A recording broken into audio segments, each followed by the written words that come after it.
Es geht nochmal um Maut in Österreich, und zwar habe ich ja 240 € Ersatzmaut bezahlt. Darüber habe ich in einem Video berichtet, und in dem Video habe ich auch gesagt, dass ich über das, wie die Sache ausgegangen ist, auch nochmal berichten werde, und das möchte ich hiermit tun. Herzlich willkommen dazu.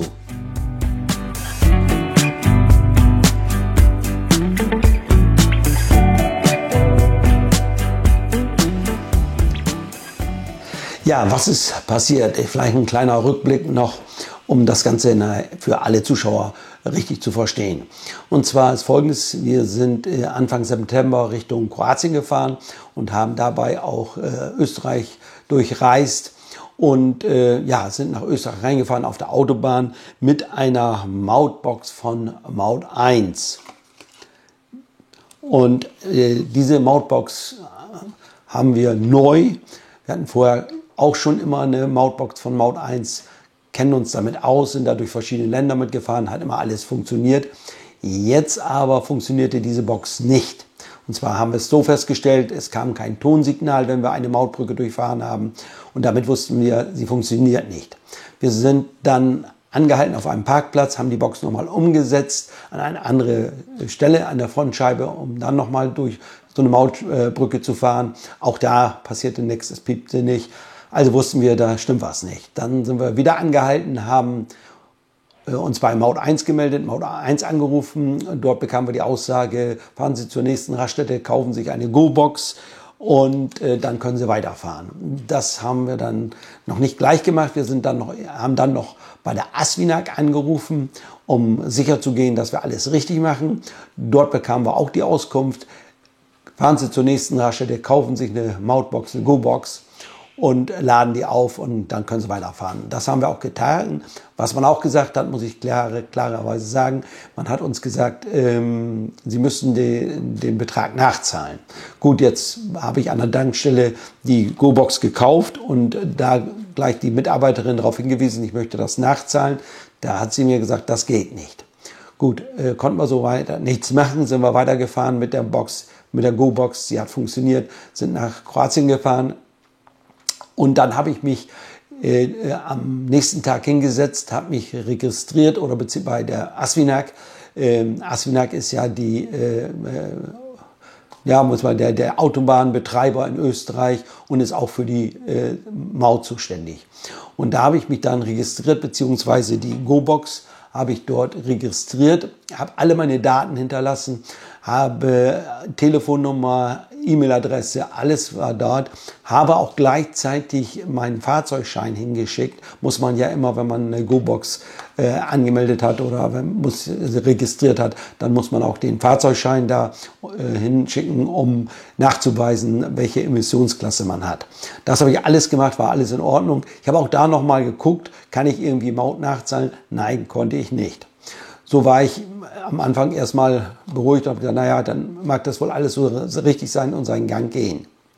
Jetzt sind wir etwa 2,5 Wochen später wieder Richtung Heimat gefahren, wieder durch Kroatien gefahren, durch Österreich gefahren. Und dann sind wir nach vielleicht 30 Kilometer, nachdem wir nach Österreich reingefahren sind, von der Mautaufsicht der ASFINAG angehalten worden. Und man hat uns gesagt, wir hätten, ich sag mal Mautbetrug, hat er glaube ich nicht gesagt, aber eben keine Maut bezahlt. Und man konnte uns sogar genau nachweisen, wo wir nicht bezahlt haben. Und dass wir ca. 50 Kilometer nach Österreich reingefahren sind, ohne Maut zu bezahlen. Und dann habe ich natürlich ganz klar die Sachlage erklärt, alles gezeigt, dass wir diese Maut 1 Box haben und dass sie nicht funktioniert, dass diese Mautbox auch für Österreich zugelassen ist. Es gibt extra speziell für die ASFINAG hier so ein Zertifikat mit einer Nummer drauf und alles. Und ja, auch das hat die Leute oder die Mitarbeiter der ASFINAG nicht irgendwie bewegt. Sie haben festgehalten daran, dass wir 240 € Ersatzmaut zahlen müssen. Das haben wir dann auch getan. Dann hätten wir es nicht getan, hatte man uns offenbart, dann zahlen sie mehr als das Doppelte. Also somit wollten wir da kein großes Risiko eingehen und haben erstmal die 240 € bezahlt. Nun habe ich ja in einem Video da über die ganze Geschichte berichtet. Das Ganze hatte auch eine große Resonanz. mehr als 800 Kommentare, weiß nicht, 60.000 Klicks hat das Video, nicht so viel, aber eben diese 800 Kommentare. Und aus den 800 Kommentaren geht so ein bisschen hervor, dass das wohl kein Einzelfall ist mit das Problem mit der Asfinag, also mit der Mautgebühr in Österreich. Und ja, da ganz unterschiedliche Kommentare. Was ich nur klar sagen muss, wir kennen uns so ein bisschen aus mit Mautsystemen. Also wir haben da unserer Meinung nach nichts verkehrt gemacht. Wir haben auch keine falsche Box da von Maut 1 genutzt. Uns zumindest nach unserem Wissen nicht. Denn das geht ja alles aus dem, was ich hier an Unterlagen habe, speziell für die Box bekommen habe, geht das alles ganz klar daraus hervor. Insofern passt das dann nicht. Auch habe ich noch, um das auch nochmal sicher zu gehen, habe ich mittlerweile eine Bestätigung des Herstellers der Frontscheibe, dass die Frontscheibe nicht irgendwie beschichtet ist und dass so eine Box da keinen Einfluss oder da nicht irgendwelche Einflüsse dadurch die Box nicht funktioniert. Also das kann man damit auch ausschließen. Somit ist da, von daher also sehe ich da nicht das Problem bei uns. Sicher, das weiß ich inzwischen, man muss Maut nachzahlen, man kann das wohl. Und zwar gibt es so Servicestellen, so habe ich mir sagen lassen, von der Asfinag, und dort kann man Maut nachzahlen. Das hätte ich innerhalb von 100 Kilometer oder 5 Stunden machen müssen. Das habe ich zu dem Zeitpunkt so nicht gewusst. Jetzt weiß ich es, nutzt mir aber auch nicht mehr viel. Ja, dann vielleicht nochmal zu den Kommentaren. Auch die Asfinag hat sich gemeldet und hat einen Kommentar geschrieben, unter dem Video kann man nachlesen, hat das auch nochmal klargestellt, dass ich da einen Fehler gemacht habe und die Maut hätte nachzahlen müssen. Okay, ich habe das nicht vorsätzlich gemacht, das ist leider so passiert, muss man ganz klar sagen. Ich habe auch kein Problem, auch das kam manchmal in den Kommentaren durch, ja, wenn man so ein Auto fährt, dann muss man auch Maut bezahlen können. Das können wir natürlich, darum geht's auch nicht. Aber ich habe einfach nicht eingesehen, dass man für so eine Geschichte dann 240 € Ersatzmaut zahlt. Letztendlich ist es ja eine Strafe. Wie ist es dann weitergegangen? Ja, ich habe, als ich dann zu Hause war, die Asfinag angeschrieben, habe alles nochmal, die Sachlage nochmal ganz klar erklärt, alle Unterlagen mitgeschickt. Und habe dann innerhalb von einigen Tagen auch eine Antwort erhalten. Und da hat man mir aber ganz klar geschrieben, das ist so, ich habe da einen Fehler gemacht und wie gesagt, ich hätte die Maut nachzahlen müssen. Das Schreiben liegt mir hier auch vor. Hinzu kommt noch, dass meine Mautbox von Maut 1 bereits am 15. Mai der Vertrag aufgelöst war. Kann ich nichts zu sagen, weiß ich nicht. Das kann ja nur Maut 1. Gut, dann habe ich natürlich Maut 1 mich dort auch gemeldet, beziehungsweise habe dort erstmal eine Mail hingeschickt. Und man hat mich dann insgesamt zweimal angerufen. Und dann hat man mich gebeten, noch weitere Unterlagen dorthin zu schicken, und zwar meinen Fahrzeugschein und andere Dinge noch. Das alles habe ich gemacht. Und ja, jetzt ist es so, Maut 1 hat sich dann nochmal wieder telefonisch bei mir gemeldet, hat sich entschuldigt und hat mir gesagt, ja, die Box, ich habe ja vorher schon 2 Mautboxen von Maut 1 gehabt, bevor ich diese jetzt habe, die nicht funktioniert hat. Und die erste hat einwandfrei funktioniert, die zweite nur zeitweise und die dritte jetzt, die hat schon von Anfang an nicht funktioniert.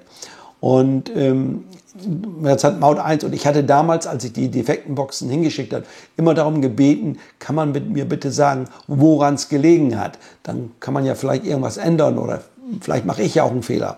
Da ist keine Antwort drauf gekommen. Jetzt hat man mir mitgeteilt, bei der einen Box, die ich zurückgeschickt habe, wäre die Batterie defekt gewesen. Und bei der zweiten Box wäre ein Draht ab gewesen, irgendein technisches Problem gewesen. Dadurch haben die nicht funktioniert. Bei der dritten wissen wir es jetzt noch nicht. Die habe ich jetzt hingeschickt. Muss ich mal abwarten, was da kommt.